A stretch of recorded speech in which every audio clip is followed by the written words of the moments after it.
Well, amazingly, we have all made it through Monday. It is the 9th of December. We have 14 shopping days. No, scratch that. 16 shopping days left till Christmas, for whatever that's worth. We've gotten through the weekend and all the things that go with it. And in the meanwhile, all we can do is sit here and go, it's Monday.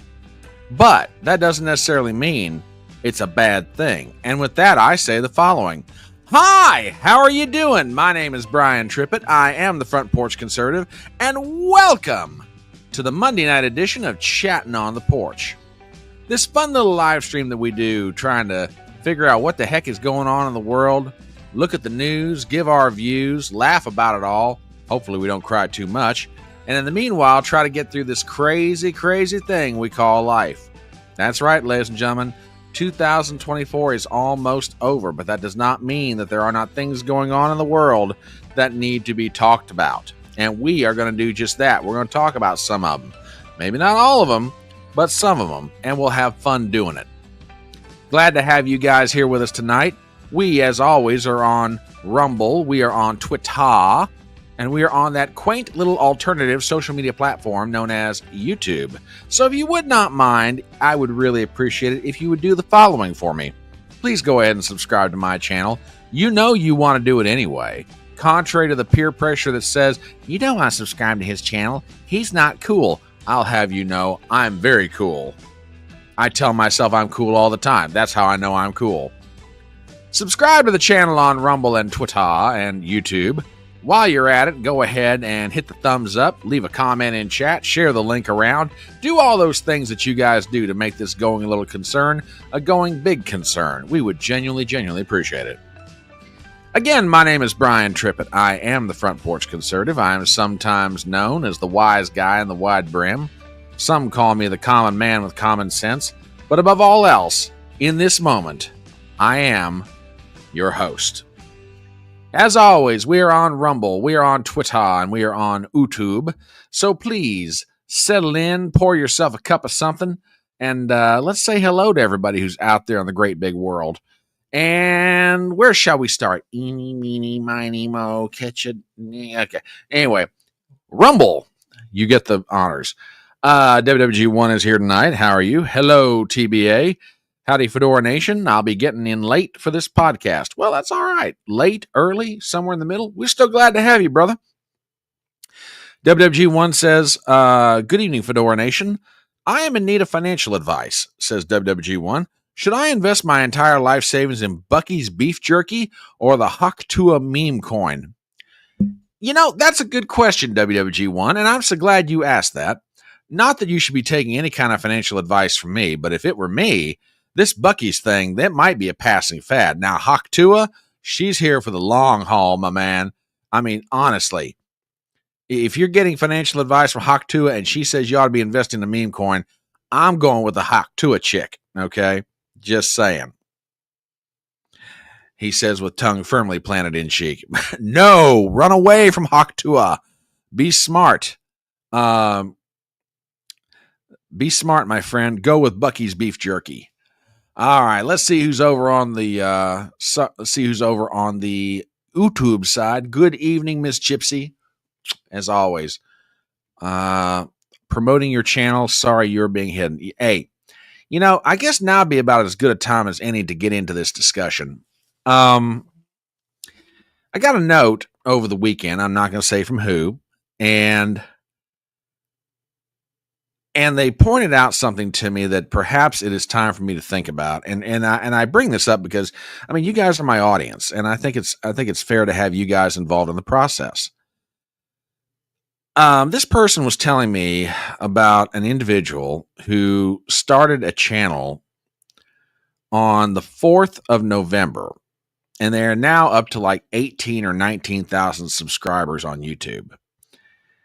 And it has been recommended that I consider rebranding the channel.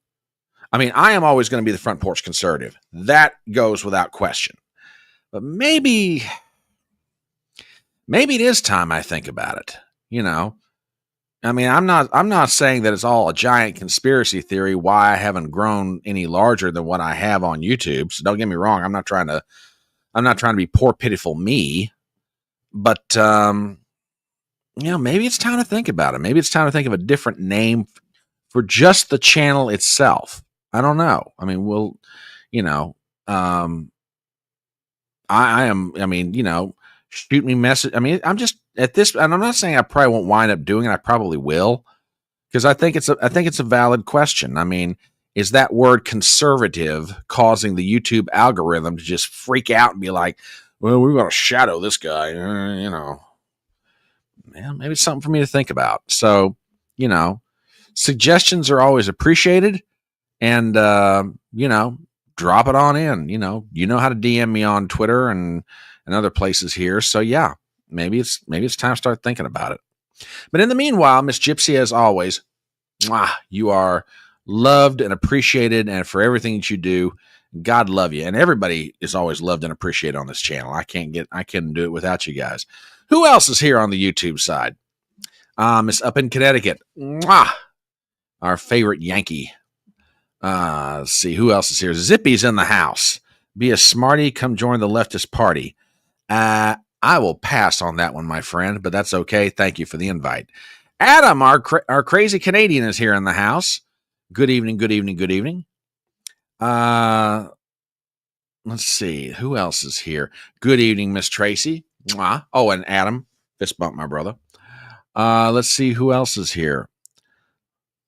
Let's see, what's this? Well, Rumble is borked. Won't let me verify the chat. Well, now that's just not even right. Let's see. Tracy says on this subject, they shadow ban no matter what the name. Trust me, I know. Gypsy also says Black Conservative Patriot changed his channel's name. Interesting. That's not a bad idea. That is not a bad idea. The news and views. Okay. That's not a bad idea. I kind of like that. It's kind of got a catchy title. Okay. Yeah. Seriously, guys, throw your suggestions in. I mean, yeah, and please understand, only one suggestion is going to in the end be, the winner, or maybe a combination thereof. So don't anybody get offended. But yeah, I'll take suggestions. Mountain news and views. Okay, all right. So we got mountain. All right. We got news and views.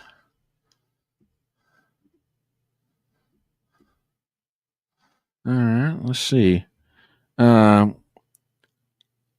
like that. News and views with Fedora Nation. Okay. We're on to something here. All right, just jotting all this good stuff down, guys. So, give me a second here. I'm old. Still got to use a pen and paper. Mountain News. Okay, Mountain News. Oh, we could do that. Kind of like that. Or Mountain News and Views. Could go that route. The Porch Hound Pound. Interesting. Okay. All right. Hound Pound. Okay. Ideas. Okay. All right. Cool. Hello, Rhonda. Hello. Sculpt Some. Glad to have you here with us. News and views with Fedora. Okay, we marked that. Rhonda. How you doing? Glad to have you. Goodness, glad to have you all here tonight. You guys are just way too cool for words. No, thank you for the CG. Yeah, these are all good ideas. I totally agree with that. Yeah, let me chew on some of this. I'm liking some of these ideas. I really do.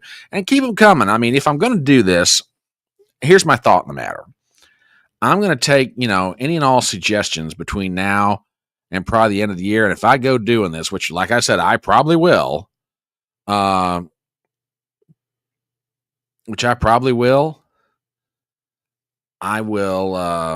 probably be done at the first of the year when I switch this over. There's another good one. I like that. Trippets Tidbits. I like that. I like that indeed. It's another good one. Okay. Oh, I like all these. These are good. That is a good one. I like that. Trippets Tidbits. Okay. I like it. I like it. All right. Thank you all for the suggestions. Like I said, just keep them on coming between now and the end of the year. And I think you're onto something here, Gypsy. I really do. I mean, when I read that comment that that um, this person had like 18 or 19,000 subs just starting their channel on November the 4th, I'm sitting here going, what the world? Just crazy. Or just call it views from the front porch. That or news and views from the front. Okay, views from the front porch.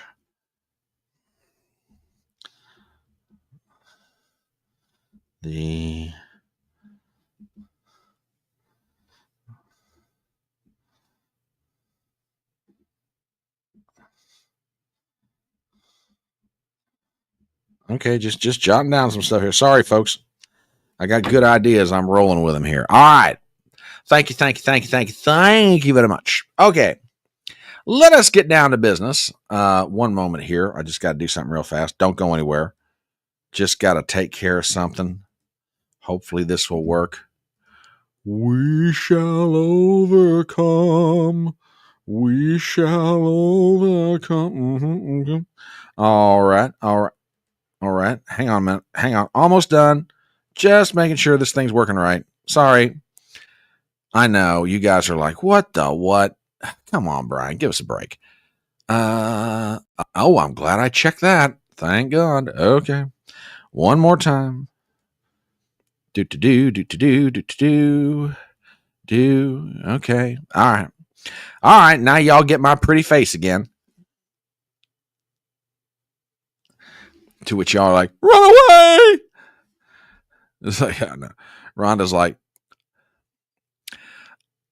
oh God, now I have to think. I don't have enough brain cells for that. Rhonda, if it's any consolation, there are days I'm not sure I've got enough brain cells to think. I haven't really dove into it real hard yet.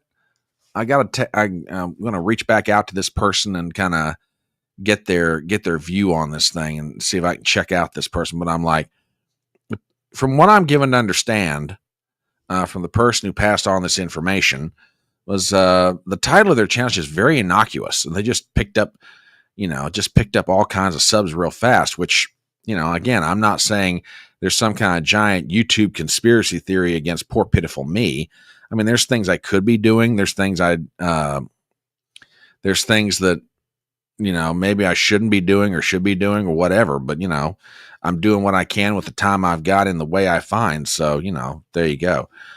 Is the subject? I don't know if that channel engages in midget jello wrestling or not, Tracy, but I will report back on that particular question. So, okay. Oh, Ruben, my brother. No, don't worry. You're good. You're good. I've been thinking about you. I got to catch up with you sometime, brother. Just to shoot the breeze and see how you're doing. I know you're. And by the way, folks, this man is just a machine. He's putting out videos. He's doing shorts. He's doing all kinds of stuff. Give him a sub and share his stuff around. Ruben Christopher Haynes is a gentleman's gentleman and deserving of all the support he can get for his channel because he's just a genuinely good dude. And I mean that in all sincerity. Give him some love. Anywho, all right, let's get down to business. Enough of this chitter chatter on my part. And we will begin our stroll through the evening news as we are wont to do with the Merry Memes section of the show. And for those of you who might be just dropping by for the first time and you're wondering what the heck I'm talking about, look, back in the day, it was political cartoons that always drove the message. In the era in which we find ourselves now, it's memes. And memes can be funny, they can be serious, they can be anywhere in between. And as usual, we usually have a collection of them. And I have to thank Adam. Adam, I got a few of yours in tonight. And haven't been ignoring you, brother. It's just, this is how it worked out. But I got a few from Adam, and as always, I got a few from WWG1. So we'll get started. And you know what? The first one just kind of speaks for itself. So for those of you that look around and you look at the news and you kind of wonder to yourself, yeah, is it really? Yes, it is. I'm just going to let this meme speak for itself because, yeah, here we are. Another day in clown world. And you know what? The fact that they attached this one to Groundhog Day is just pricelessly funny. It really is. There you go. There you go. Thank you, Bill. We genuinely appreciate it, brother. Zippy over on Rumble. Well, look out. Look out. Zippy's on the loose on Rumble. He's gotten in there. He says, all right, now it works. Well, thank you, Zippy. We're glad you are back in your natural confines because we don't like it when any cat is not allowed to stroll around in areas that it feels like. So there you go. There you go. Oh, my goodness. Oh, my goodness. Mercy, mercy me. There you go. All right. What else have we got going on here? Let's see. You know, a lot of people have been trying to figure out, how do you best sum up the last 4 years? What do you do so that people understand what the past 4-year period has been like? Well, I think we have found a way to accurately sum up what this particular period of American history has been like. And folks, I don't know if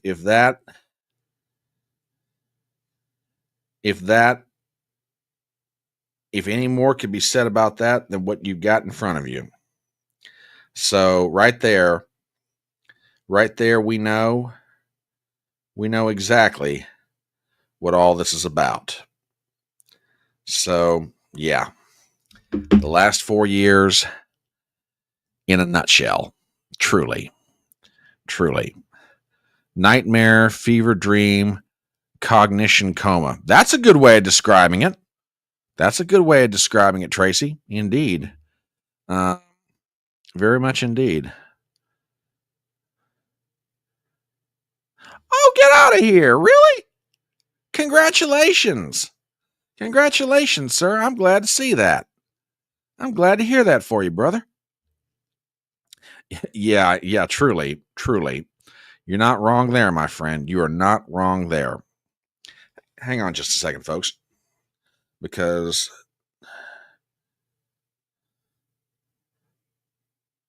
Oh. The lady is watching me on YouTube this evening. We'll just leave it at that. And to the lady, we say, leave it right there. Before I really, okay, I gotta, hang on, sorry. I just gotta pull it together here. Got a little distracted. Sorry about that. Okay, moving on. Before I really lose it here. Now, some memes just say it all. Now, Ruben. There's a reason why I refer to this individual as the lady. We'll just call her the lady. So, you know, there is a lady who is a lady and the lady. You know. So anyway, before I get in too much trouble here. Okay, moving on. I got to thank Adam for this next meme. And, you know, like I said, there are some memes you really don't need to tee up. You just kind of let them speak for themselves. And I'll just put this right here. You know, again, memes speak for themselves. So just, and if anyone has any questions on that one, I will refer them to Adam. So there you go. You know, we'll just let it go. Anyway, any questions on that one? You take it up with Adam. There you go. All right, what else do we have here? Oh, yeah. Interesting. Well, now that is true too. That is true. Good point. Good point. Anyway, a lot has been made about President-elect Trump's plans for mass deportations. And would you believe it? Would you believe it that the incoming Trump administration has reached out to Disney to try to help them with marketing their ideas for deportation?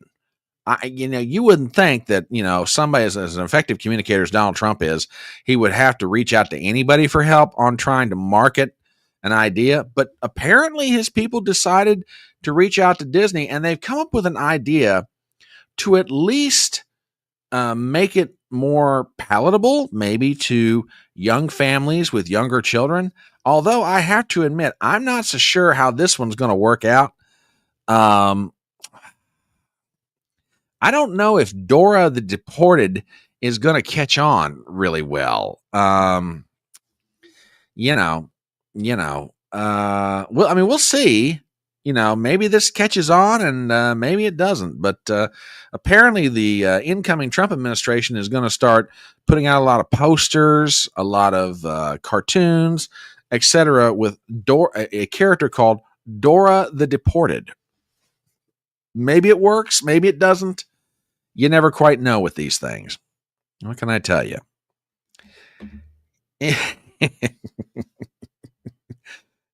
All right, what else have we got here? Yes. Got to thank WWG1 for this one. How do you say deported in Spanish? I don't know. El deported? El deporto? La deporta? I don't know how you say it. La deport. Now, honestly, if I'm going to do it, that's the way I think I'd go. La deporta, la deporta, yeah, or something like that. Who knows? Wait. We got an answer to the question. How do you say deported in Spanish? Simple. Adios. There you go, Tracy. This is why you are the stand-up comedian of the Electronic Front Porch. God love you, honey. God love you. How you say deported in Spanish? Adios. There you go. Deportivo. Okay. That's all right. All of it works. All of it works. So long as they're leading to the other side of the fence, it all works for me. There you go. Fuera de agua. Out of here in Spanish. All right. That works too. I'll take that. I'll take some of that. There you go. There you go. Oh, yeah. At this time of the year, parents especially have all kinds of realizations when it comes to their children. And sometimes you realize for the good and you realize for the bad. Hopefully, parents out there are not going through too much of a realization that, certain things about their children aren't working out quite the way they planned. I mean, you could be like this poor parent having this conversation with their kid.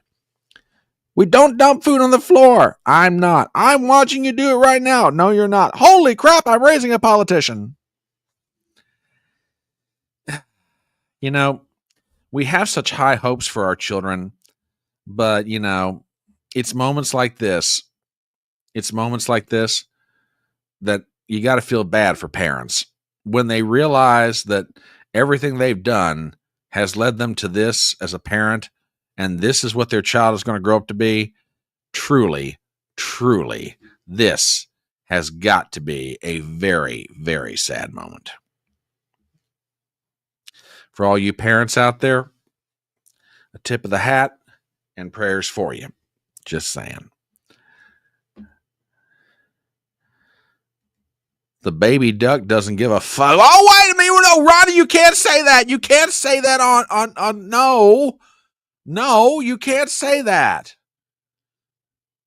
No, absolutely no. You cannot do that. You cannot do that, Rhonda. Shame on you. Shame on you. Well, good evening, Miss Jessica. Worse than raising a bureaucrat. Oh, yeah. Although I don't know. That's got to be close. I mean, look, a politician is one of the lowest forms of scum-sucking bottom feeder known on this planet. A bureaucrat cannot be too far behind. Is one really worse than the other, Jessica? I mean, seriously. I don't know, man. I don't know. And good evening, by the way, my dear. And as always, mwah. Oh, by the way, saw you last night on Simpcast. You looked absolutely ravishing. Not going to lie. I didn't get a chance to chime in, but you were definitely in the spirit of the season. And at the risk of being too terribly forward, you looked absolutely fantabulous. So keep up the good work. Yeah, it's definitely a tight race between a bureaucrat and a politician. Absolutely. And Ruben, you are right about this. Simpcast rocks. Chrissy Mayer puts on an absolutely Chrissy Mayer puts on an absolutely fabulous Sunday night live stream. And if you want something to kind of wind down your night and just help you get ready for Monday, watch Simpcast, 9 p.m. Eastern Standard Sunday nights, Chrissy Mayer's channel. She's just awesome. Lady Mayer's fantastic.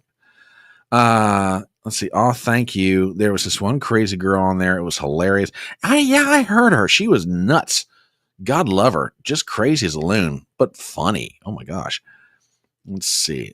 I have a master's in politics, and you plan to run for local office. Okay, there you go. Yeah, all right. This is true. Not all politicians or all bureaucrats, by the way. There you go. All right, what else do we have in the way of the merry memes? Oh, yes. I've been waiting for this one. Now, around this time of the year is a great tradition in Washington, D.C. Now, and I'm being genuinely serious about this one. The Kennedy Center Honors. For decades now, the Kennedy Center Honors is a ceremony that awards a medal to individuals in the area of the arts, be it music or television or acting, etc. And the list of Kennedy Center Honors recipients is a who's who. I mean, it's just extraordinary, some of the people or groups that have received this honor. Well, and it's a big to-do in Washington, D.C. It really is. Everybody gets out their finery. They show up in their tuxedos, and the ladies look great in all their dresses and everything else. And the president and the rest of his party are usually up in the balcony area. Obviously, you recognize it because it has the presidential seal in that area. Well, this year's no different, even though it is Joe Biden's last time at being the president for the Kennedy Center Honors ceremonies. And they just recorded it, apparently in the past couple of weeks, I guess. If it's not on television yet, it will be on television soon. And they caught a snippet of Joe Biden walking into his booth, and the president, usually stands there and gives the Barbie wave, as I like to call it. And we caught a little bit of that, and I thought you guys might want to see this. It runs about 30 seconds. So there's Kamala, and there's Doug Emhoff, her husband. And let's see the rest of this. I'm sure you guys might want to catch this. As always, give me a sound check. Let me know if this is okay. And let's check it out. And now please welcome the President of the United States and First Lady, Jill Biden. Okay, well, that's cool. Well, there's Jill. She's looking really good. There's Joe. He's pretty dapper in his tuxedo. All right, Joe's kind of, waving people around, kind of points at something. Whoa, wait a minute. Oh my God. It's a Pier Sixer. Oh my Lord. Oh God, that's just, oh my word. Oh my God. Folks, I am sorry. I did not realize there was going to be that kind of violence. And if I'd have known that, I'd have clipped it out sooner. I apologize to you, my audience, because, we never want to show that kind of thing here on the electronic front porch. So, I apologize. I disavow. We do not need to be getting into that. I'm just saying. But frankly, given the piss poor campaign she ran, I'm not surprised that Joe got into a fist fight with her. I'm just saying. Anyway, Zippy says Doug is not dickless. He dicked the nanny. Well, that is true. Doug the slug or slugger. You could call him that too. Yeah, AI is indeed awesome. Oh my god, really? The last time your cat got a hold of a lizard. Oh my god. What kind of lizards y'all got down there in Florida that the cat's getting into it with them? My god. A little scary, I say. A little scary indeed. All right. That is the Merry Memes section of the show, and I appreciate your indulgence in my attempts at humor. Zippy says, be right back. Gonna check out Indian Jesus' stream. Well, tell Lutch I said hello. I need to catch up with that old son of a gun sometime soon. But yeah, give him my regards, Zippy. I'd appreciate that. Anyway, all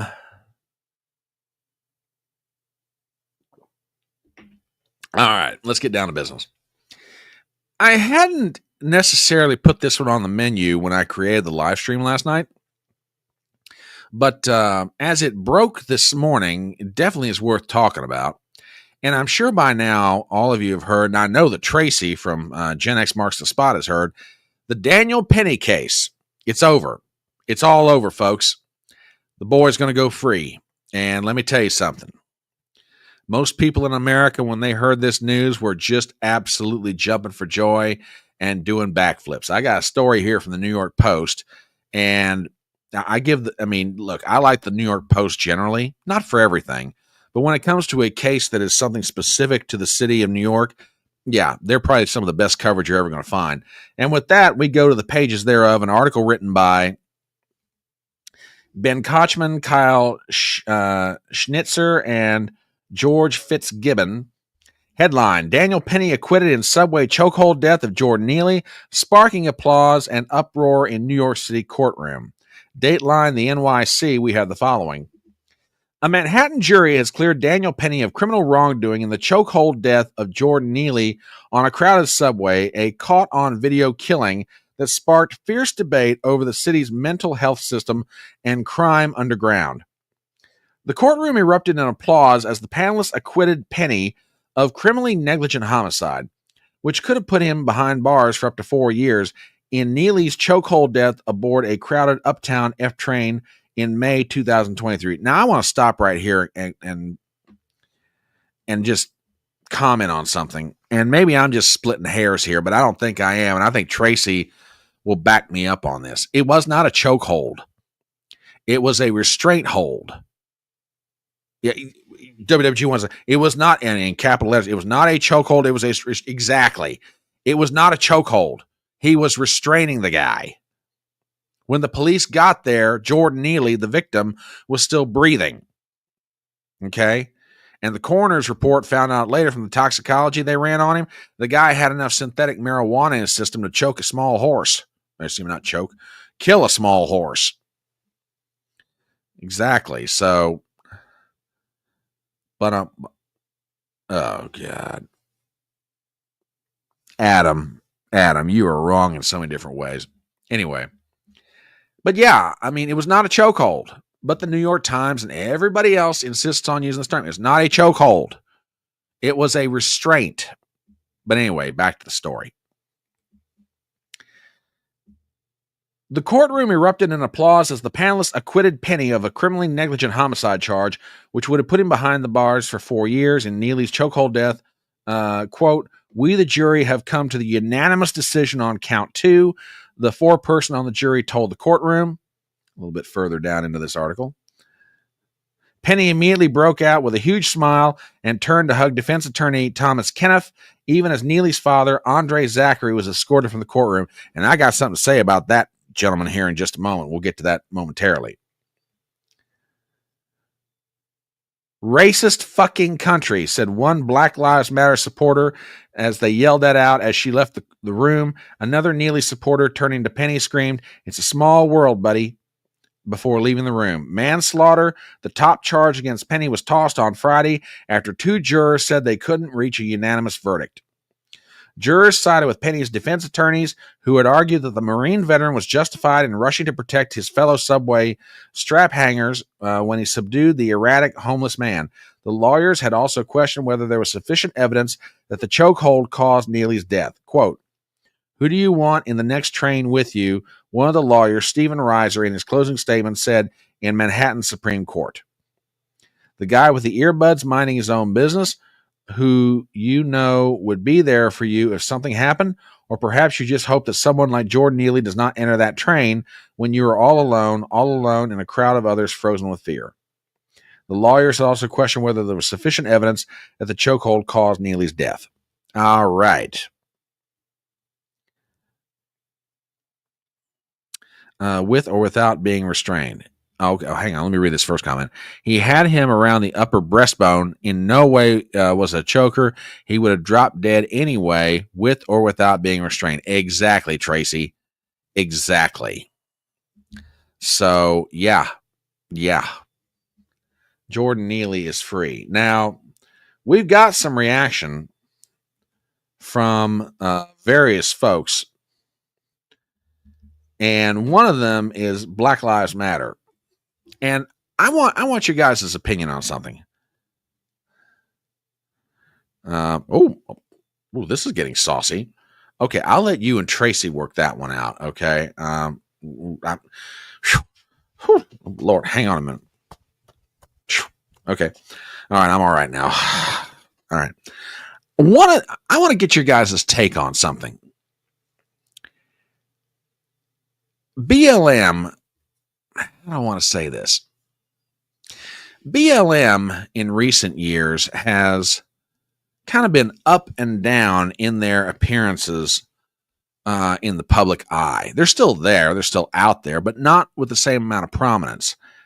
And some people have wondered whether or not this was a last gasp for notoriety and relevance on the part of Black Lives Matter. And the more I start to think about it, the more I'm inclined to kind of agree with that assessment. Now, don't get me wrong. I'm not saying that BLM as a political force is done in this country. They're still going to be around. But I just wonder if we're reaching the point that maybe they're not as important now as they once think they were. WWG1 over on Rumble says Black Lives Matter is nothing but a CIA front group or maybe a DOD front group. They are not organic. Okay, I can kind of see that. Indeed, you know. But anyway, we've got a representative from BLM who was just outside the courtroom after the verdict came down. As always, give me a sound check on this. Let me know if everything's coming through clean. And let's see what BLM has to say about this. Just like everybody else has vigilantes, we need some black vigilantes. That's right. People want to jump up and choke us. And nobody choked you, buddy. Nobody choked you at all.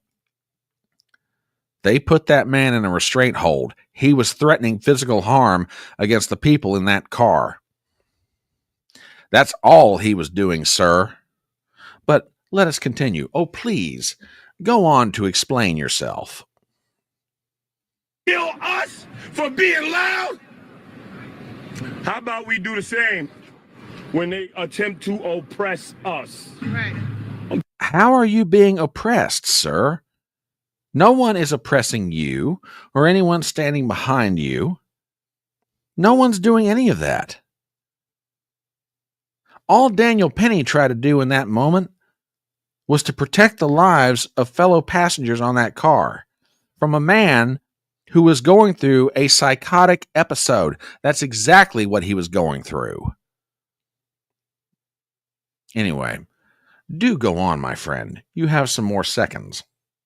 I'm tired Tired. I know you're looking for us to be like, oh, go and march. Go and march. No. This weekend, I want you to hold a community event everywhere from the Bronx to Houston to Seattle to Florida. Black people, whole community event and talk about what you need. Okay. Well, if they're just going to hold community events and talk about what they need, fine. Go right ahead. March if you want to. Speak your piece. You know. However, if history is any guide, I hope that I didn't just give them an invitation to start rioting. Not that they need much of an invitation from me. Oh, I absolutely agree with this. Absolutely agree. Yeah, it would be nice if they tell them to not, do drugs and act crazy. That would be kind of nice. True. Now, there is one other person who spoke at this, and I will admit, I have not been following this case with like some people, like, Tracy or Megan Fox or other content creators out there. But I, up to now, don't remember this individual saying much, if not anything, about the death of Jordan Neely. And this individual is a gentleman named Andre. I believe Andre. Let me find it here. Hang on. Oh, why is this escaping me? Sorry. 1 second, folks. Andre Zachary. There it is. Andre Zachary. If you haven't heard the name, I'll let you know who he is. It's Jordan Neely's father. If you haven't heard much from him, don't be surprised. I can't say a lot of people have heard much from Andre Zachary at this point. But he was there at the end to give a statement. And I think it's worth listening to, because I think this is worth some commentary after we get done listening to it. So with that, here is Andre Zachary, the father of Jordan Neely, the young man who died on a subway train. And we're going to talk about this after he gets done. I just want to say I miss my son. My son didn't have to go through this. I didn't have to go through this either. It hurts. Really, really hurts. What are we going to do, people? What's going to happen to us now? I had enough of this. The system is rigged. Come on, people. Let's do something about this. All right, I want to go back to the beginning on this, because I want you to hear part of this again. I just want to say I miss my son. My son. You really? You miss your son? Oh, please do go on. I didn't have to go through this. I didn't have to go through this either. It hurts. Really, really hurts. Okay, I want to talk about this for a few minutes.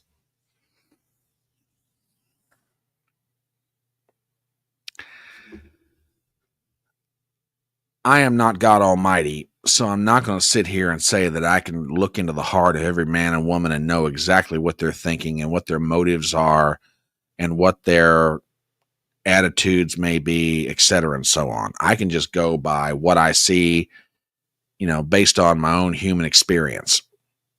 Okay.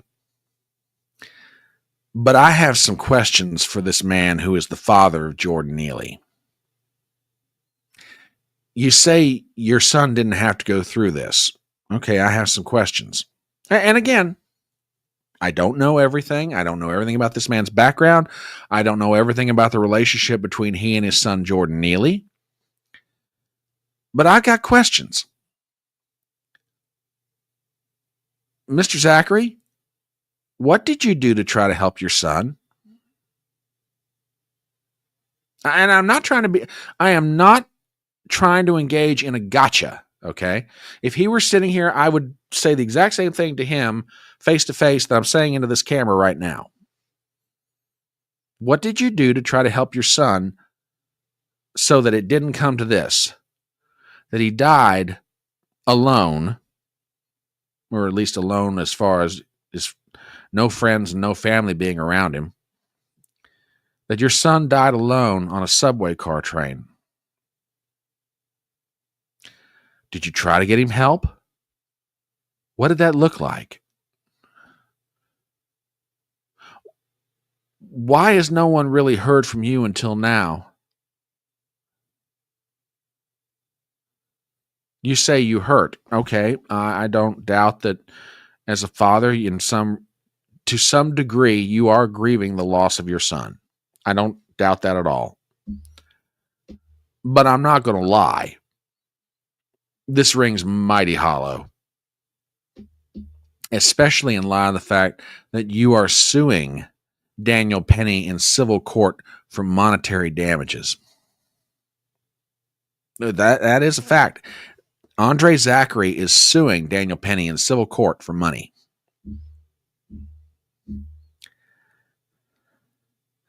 So, is this about you grieving your son, or is this you about getting your 15 minutes of fame and publicity to try to help you with your civil case against Daniel Penny? Now, I just hear some people out there who are going to see this live stream go, well, that's mighty cold-blooded. But I'm not necessarily wrong. And by the way, I'm not the only person that's thinking this. I've got an article here from Adam Coleman, which, by the way, that's another. Hang on. Got to jot down something. Adam B. Coleman is on social media. He's an author. He's a writer. And I've seen him on a few different live streams. Just seems like a genuinely good guy. And he's got a piece in the New York Post. And I'm going to go ahead and drop this on the Rumble and the YouTube side, because I think you guys might want to take a read of this thing. It's in the New York Post. But if you want to check it out, I highly recommend it to you. But I want to read a little bit from this, because I'll tell you what, Adam Coleman is making a lot of sense with what he's saying here. And with that, headline, Jordan Neely's father blames racism and the system for his son's death, but where was he? And that's a great question. We should all be wary of individuals who call for society to, quote, do something while they themselves remain idle. Often the loudest ones in the group, but the quietest when volunteers are required. The death of Jordan Neely was both foreseeable and avoidable, not just on the day of his passing, but when he was a child. Yet now the American public is being held responsible by the man who has been void of responsibility. After Daniel Penny's manslaughter acquittal on Monday, Neely's father, Andre Zachary, stood alongside other members of the civil rights industrial complex to blame the judicial system for letting down his son. Quote, my son didn't have to go through this. I didn't have to go through this either. It hurts. It really, really hurts, lamented Zachary. What's going to happen to us now, he continued. I've had enough. The system is rigged. Come on, people. Let's do something about this. Violent criminals and drug addicts won't wake up one day as such. They're groomed by a multitude of unfortunate circumstances as children. Neely suffered as a child growing up in an abusive household. He later testified at trial after his mother's boyfriend murdered her and stuffed her into a suitcase to dispose of the body. For over a decade, Neely took his frustrations out on society by terrorizing his fellow New Yorkers. So when I see a father tell the world at the end of the tragic game that we need to do something, my question is, where was he all of this time? Where was Andre Zachary when his son was arrested over 40 times, including multiple violent offenses? Where was Andre Zachary when Neely was struggling to mourn his mother's loss? Where was his father when Neely was abandoned in the foster care system with no one to advocate for him? And, importantly, why is America being held responsible for Zachary's fatherhood failures? It's convenient for Zachary that Neely's death involved a white person and occurred on camera. In any other circumstance, the father's faux outrage wouldn't have been boosted by leftist foot soldiers looking for another dead black man to hold up as a martyr, and Zachary gets to make white people the problem instead of himself. He is now the temporary ally of the race-baiting leftist masquerading as civil rights champions who frame Neely's story as a product of white supremacy, not one of parental negligence. And that, I would read the rest of that, but it runs a little long. But I tell you what, that is a great piece by Adam Coleman, and he asks some absolutely relevant questions. Oh, yeah, Adam Coleman is he's great. He is great. That is a fantastic piece, and like I say, I really recommend it to you. Take a read of it, and definitely Adam B. Coleman is asking all the right questions. Truly. Now, there's one last line of this that I will read. Neely's death was preventable decades ago. If only he had his father there to protect him as he should have. And that is a great way to end that article. So yeah, Daniel Penny is free. And there's a lot of people, like I said, that are truly rejoicing. Tracy, we exchanged a comment back and forth on Twitter that she made the statement that common sense is back. It's back. I'm not sure if it's totally back yet, but seems to be making a comeback. And the Daniel Penny verdict gives us reason to celebrate. Anyway, all right, let us shift gears ever so slightly, and we'll move on to another topic. But let me do a real quick commercial. My name is Brian Trippin. I'm the Front Porch Conservative, and you have found your way to Chattin on the Porch. This is a live stream that I do through the week, usually Monday through Thursday. Sometimes I do these solo. Sometimes I do them with guests.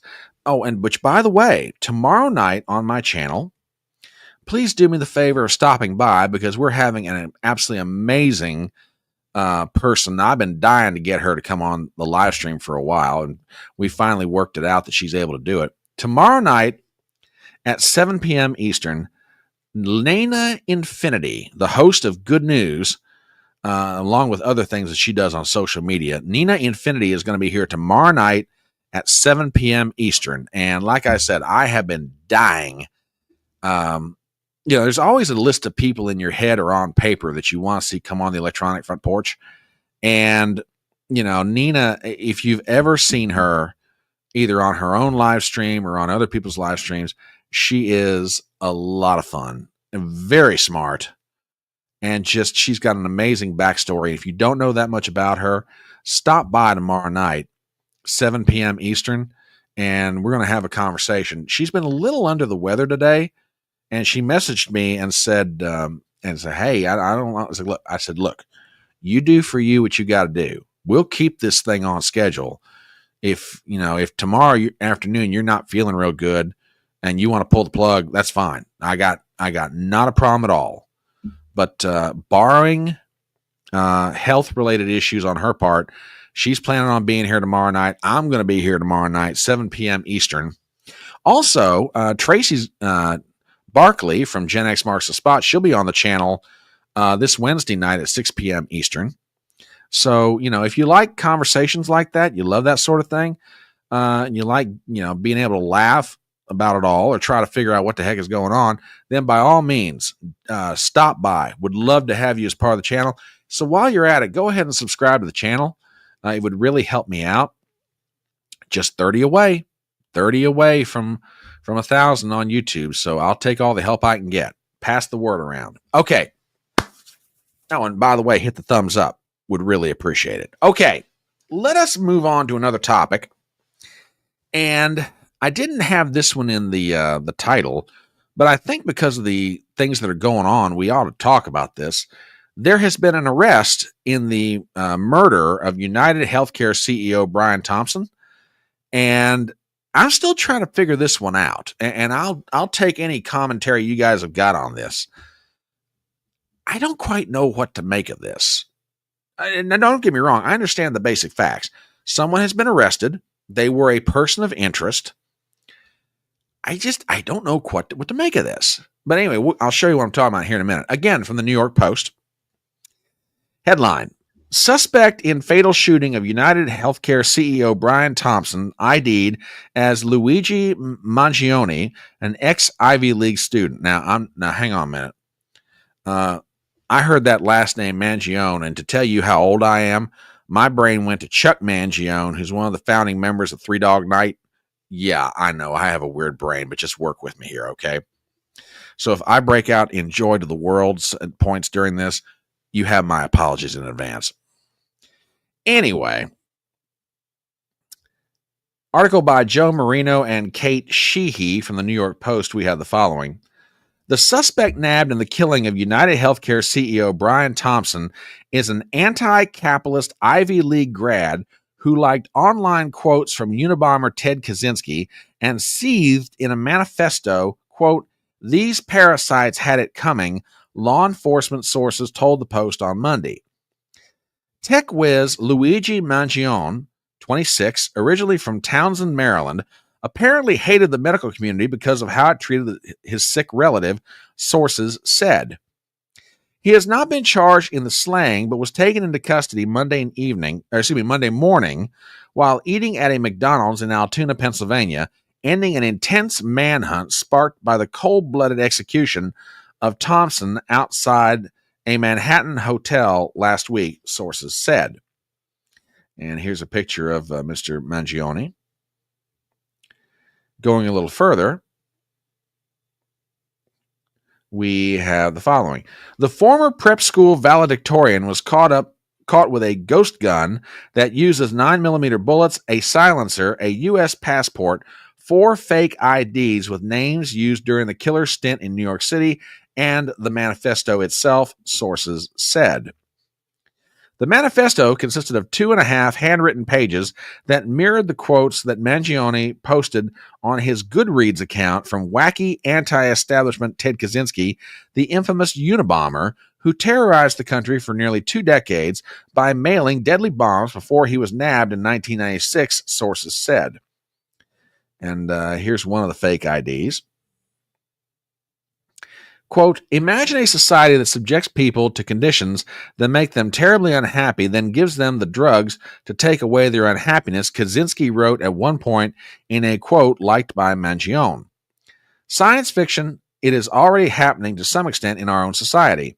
Instead of removing the conditions that make people depressed, modern society gives them antidepressant drugs. In effect, antidepressants are a means of modifying an individual's internal state in such a way as to enable him to tolerate social conditions he would otherwise find intolerable. Okay, so I have a question. What does it say about me that I just read 2 quotes from Ted Kaczynski and I really can't find a reason to disagree with them?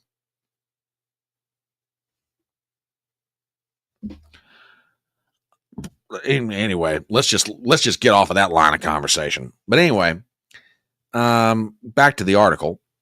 The manifesto said the suspect acted alone, sources said. Here's some more pictures of Mangione. I guess he's hiking somewhere in a very lush area of the world. Mangione had a particular personal reason to hate the medical community, its treatment of an ailing relative, sources said. Online obituaries show he lost a grandmother in 2013 and a grandfather in 2017. His LinkedIn page indicates that he once worked as an assisted living facility for the elderly for a few months in 2014 while still in high school. It is unclear if Mangione has yet to make any statements to the police. So, that is who has been arrested at this point. Now, it doesn't mean he's guilty. Doesn't mean that he was the person that did it. All we know is he has been taken into custody. So, let's see.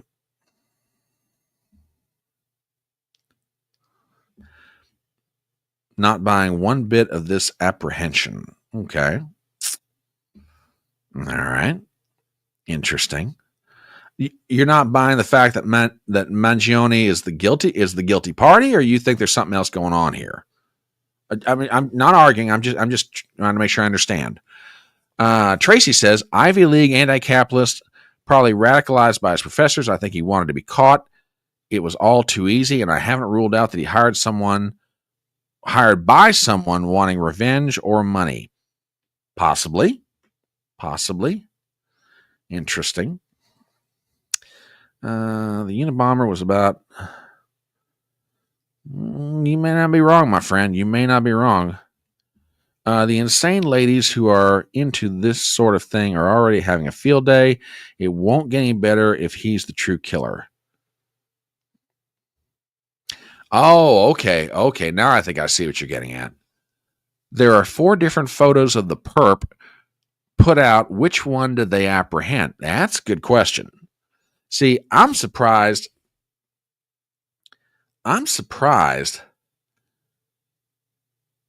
that the perpetrator looks like this guy. I mean, I didn't see a lot of photos of the various pictures that didn't see all of them, obviously, but I don't know, man. I don't know. Christian Watson says, I think it was him, and I think the hagiographies of him from people who think, okay, I don't disagree with you there. I don't disagree with you at all on that point. Oh, now I understand what Rhonda's getting at. Okay. Yeah, I can see what you're getting at here. True. Well, yeah, this is true too. Well, anyway, they've got somebody in custody. Now, is he the killer? Was there somebody else? Was there an accomplice? To go to Tracy's point, did somebody hire him to do it? Did he act alone? I mean, to me, okay, I'm going to put on my conspiracy hat here for a second. And, you guys know me well enough to know normally I don't like to do this, but it's worth mentioning. All this just seems a little too convenient. I mean, I want to go back to that top headline from the New York Post story, from the first paragraph. Anti-capitalist Ivy League grad who liked online quotes from Unabomber Ted Kaczynski and seethed in a manifesto, these parasites had it coming. Yeah, I don't know. Maybe he is all of that, and maybe he is the person who did it, but it just seems so convenient. The police find everything they need to charge him with. Now, again, I'm not trying to denigrate the police here. I'm not. But it just seems, ready-made everything. Backstory, we know everything about him, which again, maybe I'm reading too much into it. It just, it's just a little too convenient. Tracy says, oh, it was him, but he was too easy to catch. He is either stupid or he wanted to be caught as a diversion. Interesting. No, I have not seen this. Gypsy. So yeah, if you got something on this, let me, shoot it to me, brother. Sister. Shoot it to me. Let me see if anybody has shot me anything while I've been sitting on here.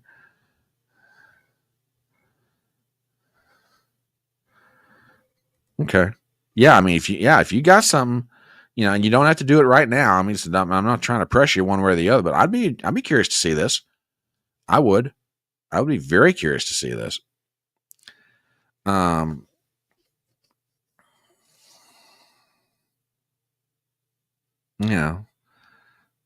So yeah, they've made an arrest. Let's see where it goes from here. I wouldn't be shocked. I would not be shocked if there's somebody else involved. Maybe he is, what some people have said. He's dumb and he wanted to get caught. Maybe it's just as simple as that. I don't know. there's just something that makes me think there's another shoe yet to drop. Or maybe it's a better way to say it. Another somebody else is involved in this. And again, you guys know me. I don't necessarily like getting into the realms of conspiracy. But to me, this is just all too easy. It really is. There's more to it. I really think there's more to this. Anyhow, now there are some other things that we know about this young man, and this I've got an article here from the Baltimore Sun. I thought you guys might want to see this. I'll go ahead and drop this per usual in Rumble chat and on the YouTube side as well.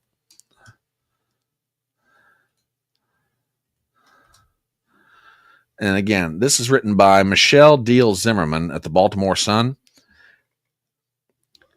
Maryland native Luigi Nicholas Mangione, 26, was named by the New York City Police Department officials as a person of interest in the killing of United Healthcare CEO Brian Thompson last week. He was arrested Monday in Altoona, Pennsylvania.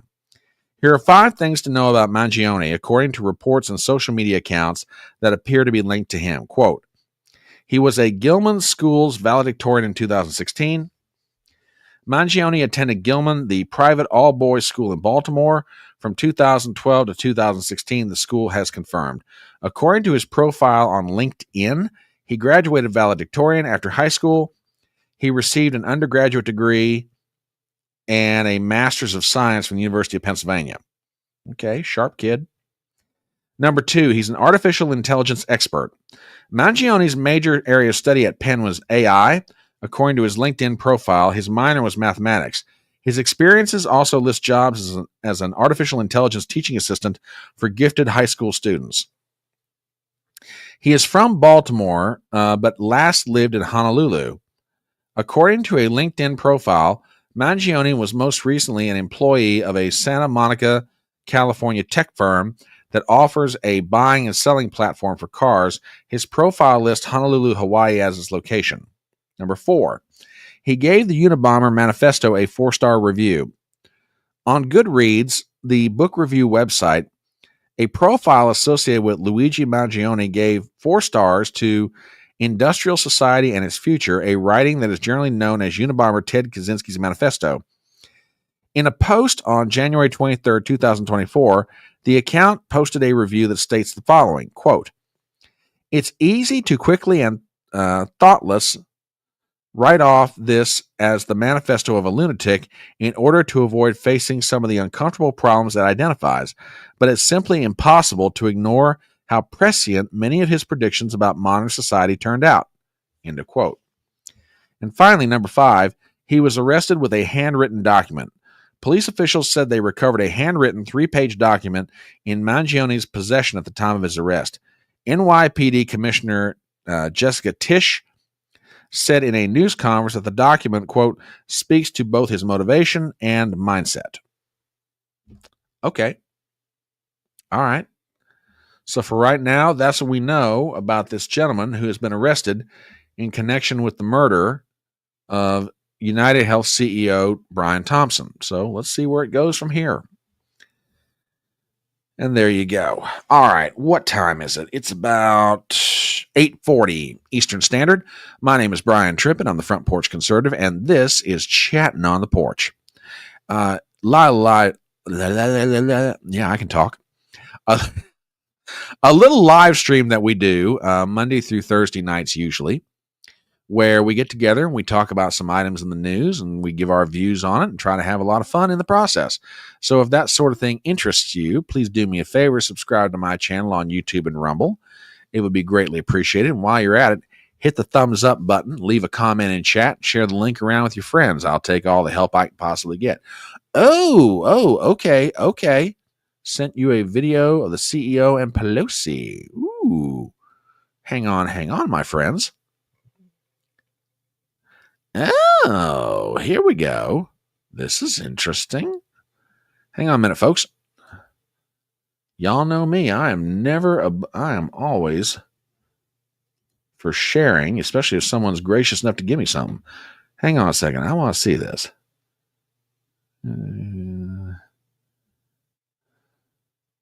Ooh, hang on. I think you guys are going to want to see this. From the Twitter account Shadow of Ezra, a resurfaced video shows United Healthcare CEO Brian Thompson admitting to working with Nancy Pelosi to secure grants. At the time of his passing, Thompson was embroiled in a federal lawsuit for insider trading and fraud. Meanwhile, Pelosi made a suspiciously timed options trade in Palo Alto Networks, the cybersecurity firm investigating United Health data breach, on the very day the breach occurred.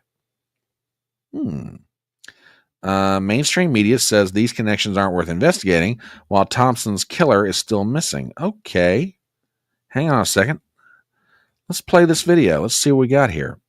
This is Brian Thompson admitting to working with Nancy Pelosi.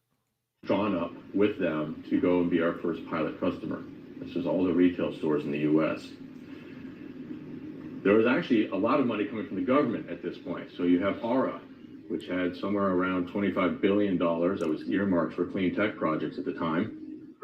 This is an insane amount of money from a startup perspective. If you can even just get 1/10 of 1/10 of 1/10, you're in great shape. And we had terrific connections. So we've had people like Nancy Pelosi, TJ Gloff, their former Deputy Secretary of the DOE, working for us in terms of figuring out how to get a grant. We put together a very sophisticated, at least for a startup of our size, grant application. Interesting. Let me go back up and read that again. At the time of his passing, Thompson was embroiled in a federal lawsuit for insider trading and fraud. Meanwhile, Pelosi made a suspiciously timed options trade in Palo Alto Networks, the cybersecurity firm investigating United Health's data breach, on the very day that the breach occurred. Okay. You know what? Here's another link for you to that video we just watched. Make of it what you want. Okay. All right. We'll see where it all goes, if it goes anywhere. All right. Let us shift topics just a little bit, and let us go overseas. Did any of you guys over the weekend happen to see Donald Trump's appearance at the rededication of the Notre Dame Cathedral? You know, my buddy Smiling Jack and I talk fairly frequently. I got to catch up with him, actually. He tried to call me over the weekend. And he has an expression. I cannot use it because there's a certain amount of vulgarity involved. But it's an expression which refers to the biggest, baddest cat in the room. Okay?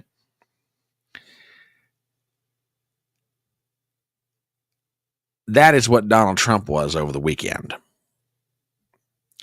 And I want to share with you something from Trump's Truth Social page before we get into looking at some of the clips of his appearance at the Notre Dame Cathedral. Now, never let it be said that Donald Trump is going to let an opportunity pass him by to market something he's got his name on. I don't know if you guys have seen this, but from Truth Social, here are my new Trump perfumes and colognes. I call them Fight, Fight, Fight because they represent us winning. Great Christmas gifts for the family. Go to gettrumpfragrances.com. Merry Christmas and Happy New Year. Now, it's not so much the Truth Social that I want you to notice, but you'll notice there's Trump and there's Jill Biden looking over at the Donald with a very interesting, bemused look on her face. And at the bottom down here says, a fragrance even your enemies can't resist. And I saw that, and that phrase, a fragrance even your enemies can't resist, might be a good way to describe Trump's appearance at Notre Dame. Absolutely, Gypsy. Absolutely. Nobody trolls better than Donald Trump. That man is a master at it. But every eye was on Donald Trump. Now, y'all think I might be exaggerating about this, but I'm really not. I really am not exaggerating. I think it's very safe to say. And I think the part that kind of amazed me, this man is not even president yet. And everybody around the world is more or less already, they've forgotten about Joe Biden, which frankly, I don't think that's a real good idea because there's still 30 plus days to go until Joe Biden's out. And believe me, for a man who promised a smooth transition, he is doing everything he can to cut Donald Trump off at the knees. I mean, we could get into Ukraine, Syria. We'll touch on Syria just a little bit tonight. We'll probably wind up getting into that more on Wednesday with Tracy. But by and large, all the world leaders, they're like, Biden, okay, we don't care. Where's Trump? Where's the Donald? Now, if you don't believe me, I want to show you some clips. And this is just Trump arriving, okay? This runs about a minute and a half. I'm not going to interrupt this. I want you to watch the swagger that this man walks in with, okay? It's just amazing. So with that, enjoy.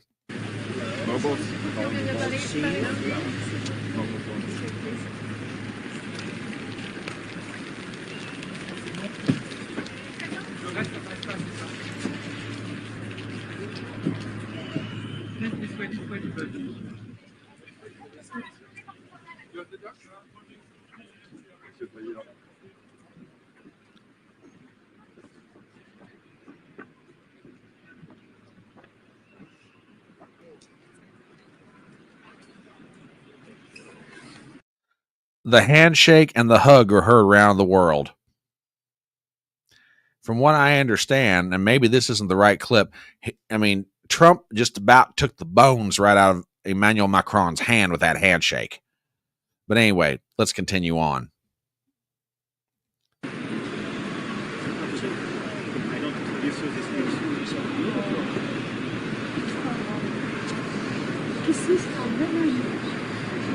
Look at the outside of that cathedral. Isn't that gorgeous?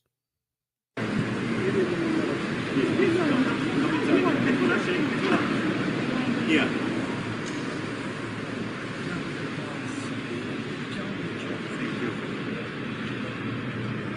Okay, now I understand why they did it. They put up kind of a... Okay, they cordoned off the entrance to Notre Dame. Now I see why they did it. Okay. I was kind of wondering about that plastic structure. But that's just one image of it, okay? Check this out.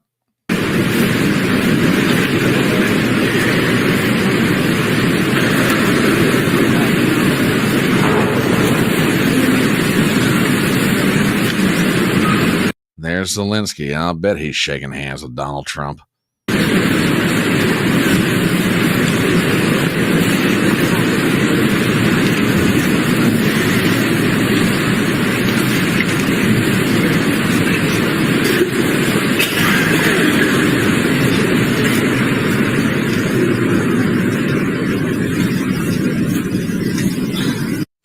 Every eye in the place was on Donald Trump.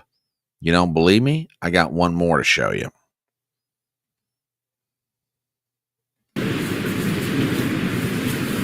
Look at this. Everybody's looking at Trump.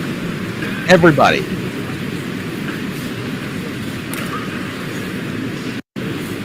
I mean, look at that. She looking at Trump. He gonna look at Trump. That guy's looking at Trump. Everybody's looking at Donald Trump. Now, what does it all mean in the long run? I have no idea necessarily. But I just think it's fascinating in one sense. He's not even president yet. He's not even president, and everybody is paying more attention to him than they are Joe Biden. I mean, normally there's a certain amount of, understanding that the president is still the president, and the president-elect is just that, the president-elect. But everybody in the U.S. and around the world is already acting like he's been sworn in. It's got to be one of the most interesting phenomenon I think I've ever seen. I mean, I am old enough to understand Reagan to Bush, Bush to Clinton, Clinton to Bush, W. Bush, W to Obama, Obama to Trump, Trump to Biden. Except, I've been around for this. Okay, I'm not saying I'm the most experienced commentator, what have you, but you get my point. I've been watching this stuff for years, but I've never seen anything like this. It's the craziest thing I think I've ever watched. I just found it fascinating. It's just like everywhere this guy goes. We're still, let's see, today, the 20th of December is 30 days. We're about, 28, 29 days away from Donald Trump being sworn in as president. And, it's amazing to me. I noticed that too. It's supposed to have a casual look, but yeah, exactly. You would think that for the rededication of the Notre Dame Cathedral, he'd have the good decency to put on a suit. Yeah, I agree with this totally, Adam. Donald Trump is definitely the kind of leader the West hasn't seen in a long time. Long time.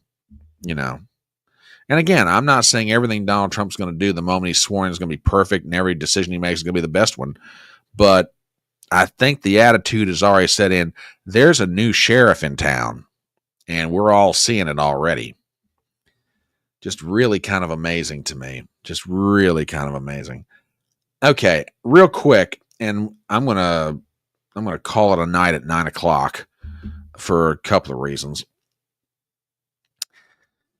Did you guys happen to see any of the Meet the Press interview that Donald Trump did with NBC moderator Kristen Welker over the weekend?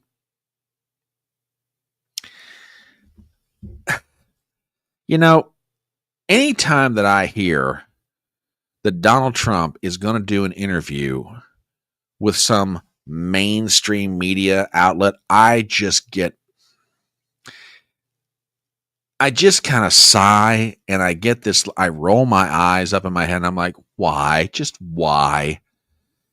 And the reason, well, okay, I'm like you. I haven't watched it all either. I've seen clips. Okay. But, okay, have you seen clips or have you seen the whole thing or anywhere in between? Let's put it like that. I get very frustrated when Donald Trump does one of these for a couple of reasons. Number one, how many times do you have to stick your head in the lion's mouth and he takes a bite out of your neck before you realize you ought not do that anymore? Look, these people are going to do nothing but try to distort everything you say, cut off your words, splice and edit your comments, and make you look like grade A, 100% all-American made dog crap. Okay? So that's one reason why I get frustrated. Why do it? Number two, and this kind of goes along with number one, you don't need to do it anymore. Donald Trump proved in the 2024 campaign the mainstream media is irrelevant. Okay? And what I'm getting at is this. Theo Vaughn, Joe Rogan, name the podcaster. Okay? Aiden Penova, all these guys and women too. Okay. Donald Trump does not need to go on Meet the Press or Face the Nation or This Week with George Stephanopoulos or State of the Union with Dana Bash or just name the program. Okay. Just name the program. You can go on anywhere else, podcasters, live streamers, sit down and have an extended conversation. And when I say extended, you want to run an hour, 2 hours, 2.5 hours, 3 hours, who cares? Time is not an issue with these folks. Okay. And you can be allowed to get your thoughts out without, worrying about the mainstream media trying to slice and dice everything you say in the editing room. Okay? So that's why I get frustrated whenever Trump does this sort of thing. That said, however, from the clips that I have seen of this interview that Trump did with Kristen Welker of Meet the Press, and again, I'm not trying to be an apologist here. I support Trump, but I'm not going to sit here and try and deify him and says he never does anything wrong. Okay, so just let me add that caveat. But from what I've seen of these clips, he took her to school. She would try to move him in one direction, he'd flip it around on her. She'd try to trap him on something, he'd spring the trap and do something else with it. I got a couple of clips here I want to show you. And one of them runs about 2 minutes, the other one runs about 3, but they're worth listening to. So they get into a discussion about, January 6th, the country being divided, etc. And I tell you what, Trump does this pretty daggone well right here. And with that, do me a favor, take a listen. Sir, I don't have to tell you this because you've talked about it. It comes at a time when the country is deeply divided. And now you're going to be leading this country for the next 4 years. For the sake of unifying this country, will you concede the 2020 election and turn the page on that chapter? No. Now notice what he just says here. Let me back that up. Will you concede the 2020 election and turn the page on that chapter? No. No, why would I do that? But let me just tell you, when you say the country is deeply divided, I'm not the president. Joe Biden's the president. But you're going to be the president. No. I'm not the president. So when you say it's deeply divided, I agree. But Biden's the president, I'm not. And he has been a divider. And you know where he divided it more than anything else, and it probably backfired on him, I think definitely, is weaponization. When he weaponized the Justice Department and he went after his political opponent, me. He went after his political opponent violently because he knew he couldn't beat him. And I think it really was a bad thing. And it really divided our country. Sir, Democrats have control of the White House now. They didn't in 2020. If they are going around stealing elections, why when you say didn't they Democrats have control now of the White House? Yeah. So why didn't they steal this election? Since they have more power now. Because I think it was too big to rig. So you won't. Too big to rig. To the people who say that you're now directing your Justice Department to investigate 2020, and they want to move on. Very capable. I think Pam is going to be great. Precious resources. By the way, is that what you want them to do? Just so you know, I have the right to do that, but I'm not interested in that. Oh, you're not. You're not going to do that. I'm not interested. Okay. I have the absolute right. I'm the chief law enforcement officer. You do know that. I'm the president. But I'm not interested in that. You know what I'm interested in? Drilling and getting prices down and stopping people from pouring into our border that come from prisons and mental institutions.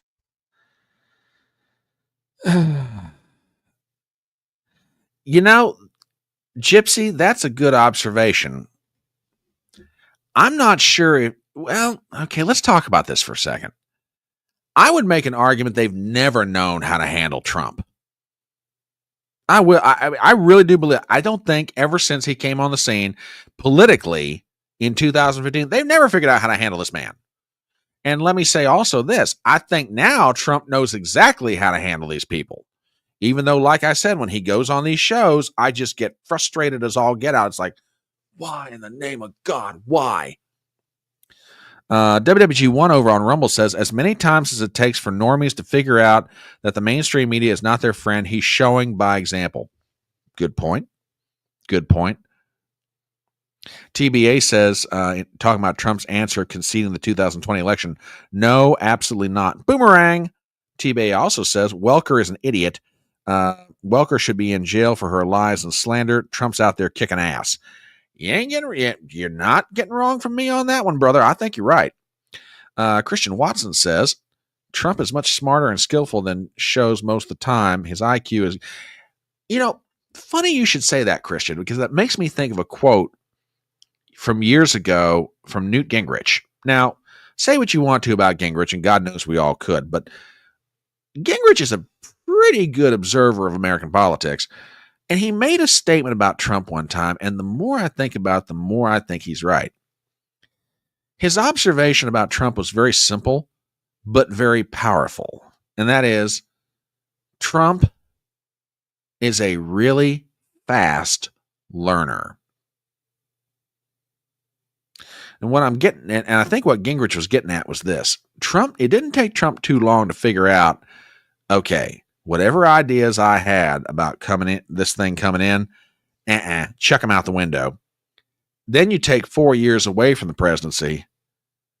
I think I tend to agree with you, Christian. He's a lot smarter now than he was when he first started, and he's very, very savvy, especially with dealing with the media. Sometimes to my chagrin, but yeah, he knows how to handle these people. Got one more clip. We'll bring the train into the station with this one. And this gets into a discussion of RFK Jr. and vaccines and some of the stuff that's being talked about. I thought this one was pretty interesting. So with that, enjoy. Let me ask you about RFK Jr.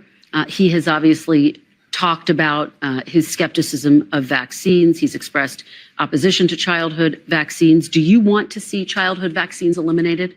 If they're dangerous for the children. Look. So possibly? When you look at some of the problems, when you look at what's going on with disease and sickness in our country, something's wrong. Are you talking about autism? Well, if you take a look at autism, you go back 25 years, autism was almost non-existent. It was, 1 out of 100,000. And now it's close to 1 out of 100.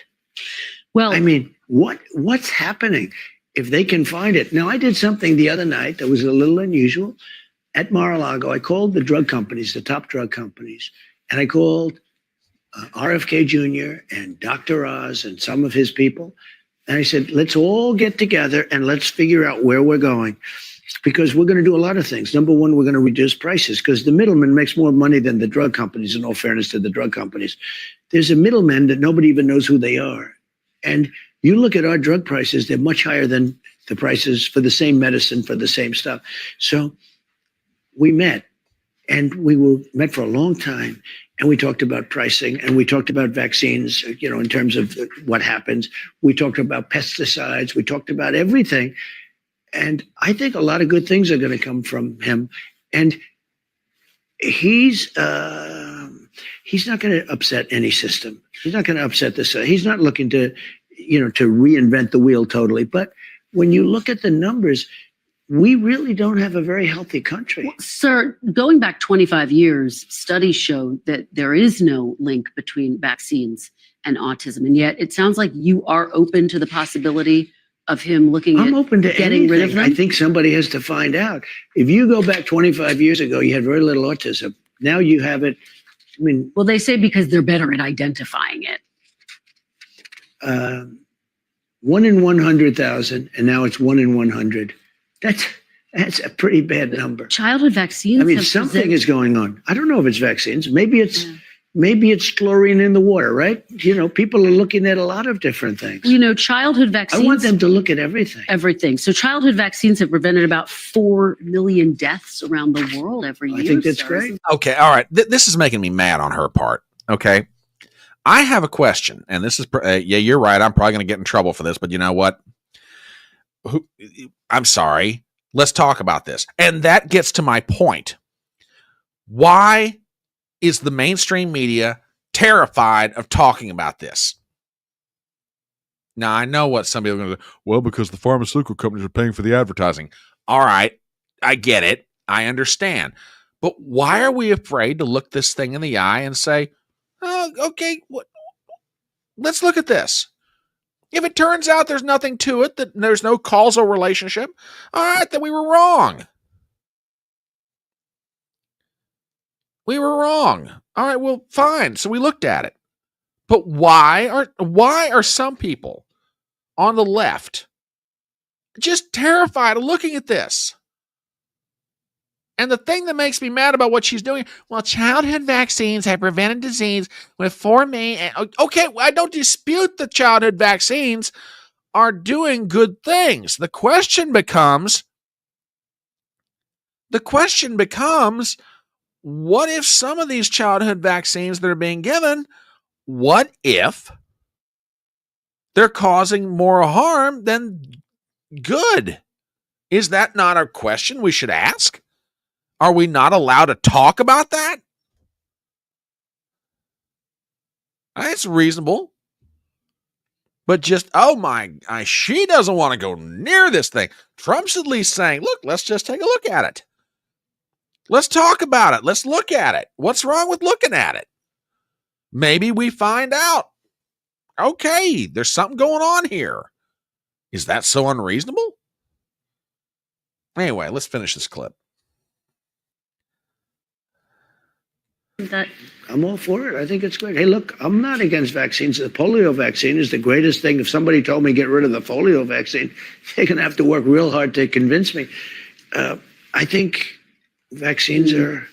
certain vaccines are incredible, but maybe some aren't. And if they aren't, we have to find out. But when you talk about autism, because it was brought up, and you look at the amount we have today versus 20 or 25 years ago, it's pretty scary. Well, again, scientists say that's because they've gotten better at I think we're identifying gonna it, and know. there's Yeah. no link in But studies. the drug companies are going to be working with RFK Jr. and he's been an interesting guy to me. I've watched him for 25 years, and he's been an interesting guy. Again, can we not talk about this? Is it not? I mean, is this so beyond the realm of conversation? Really? Crazy. Just absolutely crazy. All right. Tell you what, let's bring this thing into the station and we're going to call it a night. I want to thank you guys for being here so much. Genuinely do appreciate it. Remember to hit the like button, share it with your friends. If you're not a subscriber, please do so. I will be back tomorrow night, 7 p.m. with Nina Infinity for a conversation. I am genuinely looking forward to talking to her, and I want to thank all you guys for being here. Again, my name is Brian Trippett on the Front Porch Conservative. This live stream is Chattin on the Porch. Love you guys very much. Hit the thumbs up on your way out. And in the meanwhile, remember the words of that great American philosopher, Tom T. Hall, when he said, it's faster horses, younger lovers, older whiskey, and more money. Love you guys. Have a good night. See you tomorrow night at 7 with Nina.